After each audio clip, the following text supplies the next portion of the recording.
National human rights council NGO national chairman Ailan Srinivasarao. నేను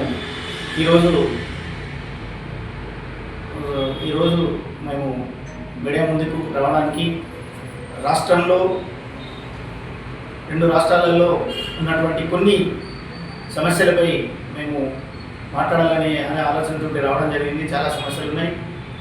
ఈరోజు national human rights council NGO కోరేది ఏమనగా, రాష్ట్ర పరిధిలో చట్టబద్ధమైన రాజ్యాంగబద్ధమైనటువంటి సంస్థలు అయినటువంటి రాష్ట్ర మానవ హక్కుల కమిషన్ మరియు లోకాయుక్త, సమాచార హక్కు చట్టం కమిషనర్లు, ఈ 3 కమిషన్లు చాలా ముఖ్యమైనటువంటి కమిషన్లు.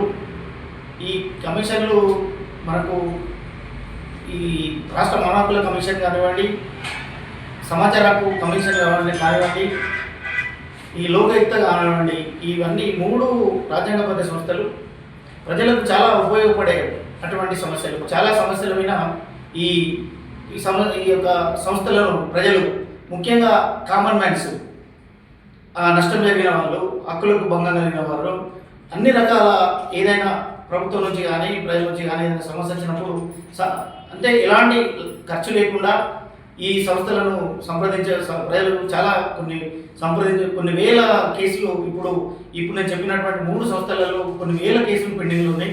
ఈ మూడు రాజ్యాంగబద్ధ సంస్థలు రిటైర్డ్ కావడం జరిగింది. అవి ఇప్పుడు ఫంక్షనింగ్లో లేవు.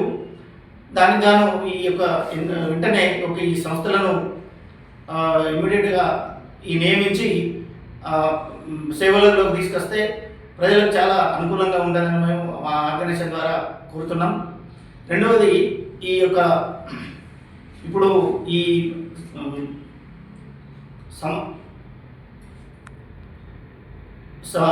వన సంరక్షణ సమితులు అనేటివి గతంలో మనకు 1994-95లో అప్పుడు ఉన్నటువంటి ప్రభుత్వాలు ప్రపంచ బ్యాంకు ద్వారా ప్రపంచ బ్యాంక్ ఆర్థిక సాయం ద్వారా అప్పుడు వన సంరక్షణ సమితులు అంటే ఉమ్మడి అడవి యాజమాన్యం, జాయింట్ ఫారెస్ట్ మేనేజ్మెంట్ కమిటీస్ అని రాష్ట్ర ప్రభుత్వము 2 రాష్ట్రాలలో, అప్పుడు ఉమ్మడి స్టేట్లో 2 రాష్ట్రాలలో వన సంరక్షణ సమితులు ఏర్పాటు చేయడం జరిగింది.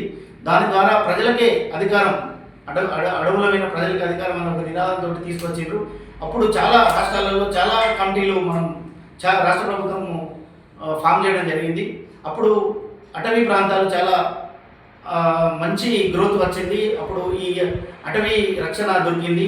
ఈ స్మగ్లింగ్ కానీ, అక్రమ కలప రవాణా కానీ చాలామంది, ఎందుకంటే ఎప్పుడు ప్రజల దృష్టి ఉంటుంది కాబట్టి, గ్రామస్తుల దృష్టి ఉంటుంది కాబట్టి ఈ వన సంరక్షణ సమితులతో చాలా గ్రామాలకు చాలా లాభం జరిగింది. అందులో ముఖ్యంగా వాటర్ షెడ్ ప్రోగ్రామ్స్, జంగళ్ళల్లో ఫారెస్ట్లో ఉన్నటువంటి నీటిని ఎట్లా ఆపాలి, ఒడిసిపట్టాలనే దాని మీద అప్పుడు ర్యాక్ఫిల్ డ్యామ్స్ నిర్మాణం చేయడం జరిగింది. అవి ఇప్పటికి కూడా కొనసాగుతున్నాయి. ర్యాక్ఫిల్ డ్యామ్స్ చేయడం వల్ల గొర్రెల పూత తగ్గి, గుట్టల పూత తగ్గి, అటవీ ప్రాంతంలో గ్రౌండ్ లెవెల్స్ పెరిగి, దాని ద్వారా గ్రామాలలో కూడా గ్రౌండ్ లెవెల్ పెరిగినటువంటి సందర్భాలు ఉన్నాయి. అది చాలా ఉపయోగకరమైనటువంటి పర్యావరణ పరిరక్షణ కొరకు చాలా ఉపయోగపడినటువంటి అది ఒక మంచి కార్యక్రమం. ఉమ్మడి అడవి యాజమాన్యం ప్రస్తుతం వన సంరక్షణ సమితులను నిర్వీర్యమైపోయి, వన సంరక్షణ సమితులకు సంబంధించినటువంటి ఇప్పుడు ఎలాంటి కమిటీస్ కూడా ఎలాంటి కమిటీస్ కూడా లేవు. కాబట్టి వెంటనే ఈ ఉమ్మడి అడవి యాజమాన్యం ఏదైతే ఉందో వన సంరక్షణ సమితులు వీటిని పునరుద్ధరించి అడవులను కాపాడాలని మా ఆర్గనైజేషన్ ద్వారా మేము కోరుతూ మా అభిప్రాయాలను రాష్ట్ర ప్రభుత్వం తీసుకెళ్తాం.